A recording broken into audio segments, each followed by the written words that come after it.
Welcome back. If you're new around here, this is my telehandler, which is a little bit of a salvage operation. So over the last couple of weeks, if you're new around here, you won't have seen that I started to rebuild, repair and make this machine a little bit more new than it currently is in its current state, which is a bit of a mess, but we'll get onto that in just a second. So if you are new around here, you won't have seen, but we cut the windscreen out, all the glass, we repainted the cab, got all the cab back together, and that's pretty much buttoned up. But there's a couple of things that I've done between the last video and this video, which I'll show you now.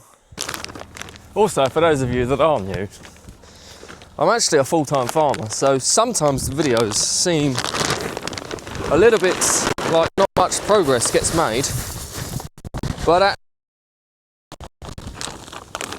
on occasions it's quite hard to make a lot of progress when you have a full-time 110 acre farm to run at the same time. So every day I feed the sheep, I feed the cows, check all the animals, make sure everything's doing okay, as well as all the other farm jobs that you end up doing on a farm. So it gets quite busy, but I thought that it was an important one to kind of show, because obviously sometimes the old restoration videos don't have a lot of progress or are a little bit slower than usual, and that is just purely based on what's going on at the farm at the time and what other jobs I have to do. Because although that is a wonderful thing to be able to do and it's something I really enjoy doing, it's obviously not something that is going to keep all of the animals happy and pay some of the bills. Not that this pays many of the bills, but there we go.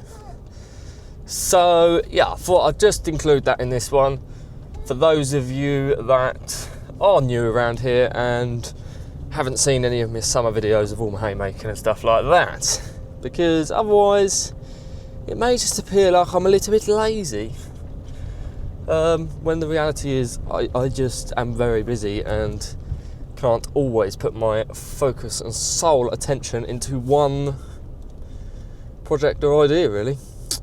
So that's that. I'm just on the hunt for some calves because I have the run of quite a few fields, and it turns out they're in a different one, so I've got to drive all the way back. But anyway, we'll crack on with the telehandler video and we will see how we're getting on with it, because it's coming along quite nicely. Right, the first one being I've got the boom apart. So the inner boom is off of the outer boom, which is wonderful. Was a little bit complicated, but I haven't got that on film, but it wasn't the easiest of tasks. It would have been a lot easier to take this out while it was still attached to the machine. But the reason I got this out was, one, for the boom ram that goes inside, which I'll show you in a second, but also the wear pads need some shims on there because it was a bit floppy inside of the boom and you could hear it clanging about at certain places. But the ram, so the big old ram in the centre, which I've got just piped back in, there was a leak from inside the boom. I knew it wasn't the tilt ram, so it left only the boom ram, and it turns out it's actually the pipes where they go into the back of the ram, not the ram itself. Winner, winner, chicken dinner. So I've just got to get 2 new pipes made for that, but they're a bit perished anyway, and then I could tidy all this area up. Couple of things, if you're going to start one of these, I doubt you are, but if you're going to start one of these with all the pipes detached from the boom, it squirts oil everywhere. So basically just put them in 2 pots so that it just leaks into there rather than everywhere else. So I've done that since the last video. Not much has happened in here, well, nothing actually. So that's all the same. We're going to try and get the roof on today, but we'll see. So the boom itself, I managed to de-sticker and strip the paint off of it, sand the paint down and get it in primer, which you can watch now.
Finally time for some primer on the boom.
So this is the boom now in primer. It's come out quite good actually.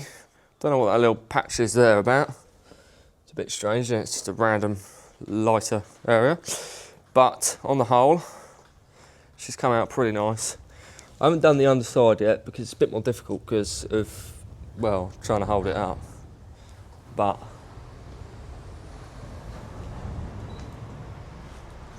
I think we can all agree it's pretty good. Right, the next job, roof up there.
outside, boys and girls, I'm not sure how well you're going to be able to hear me because the weather is absolutely lashing it down outside. It's pretty much non-stop rain since the last clip, which means I haven't got much progress done, but we're basically at the end of the video, so I'll show you. I've managed to get this panel back on and the door back on. I haven't got the door handle because I've got to order a new one, but that is that back on. If I get a torch, I'll be able to show you a little bit better. It's a bit dark. So yeah, I've got that panel back on, got the door back on, and they both look pretty good from the inside, which means that all the panels for the cab are back on, including the roof. I managed to put a rubber seal there, but I've got to get a better one or a newer one, but that is pretty much what I'm going to do there. Going to get a bolt or a little rivet on seal to go along that edge, and then a little sticky, I don't know, sticky back seal or something to go on there. Now the door is catching the body just there, which is a little bit annoying, but there isn't a great deal I can do about that particularly. Might be able to knock the hinges over slightly, which may prevent that, but it shuts, which is the main thing. I might just be able to knock it over slightly and close up that gap. But that being said, like I say, not much progress because the weather has just been absolutely atrocious, which means that I can't get the telehandler out of this barn to paint the boom, and also it's not exactly the most waterproof barn, which means that a lot of water is getting on here, and if I attempt to paint it like that, it will just get little, I think there's a technical name for it, but it'll basically just pop the paint and it won't look very good. So, I have started sanding the cab and various bits, but just small things, and that's about it for this video. So, not a very good video, but nevertheless a video. So that being said, I hope you've enjoyed. If you have, make sure you hit the subscribe button, ring the little bell, and you'll be notified of my next video, which will be a lot more exciting, and hopefully we will be able to get some yellow down on the boom or the cab or wherever, along with a couple of other mechanical things we've got to do, which we will do in the next video. So that being said, make sure you subscribe, leave your comments, and I'll see you in the next video.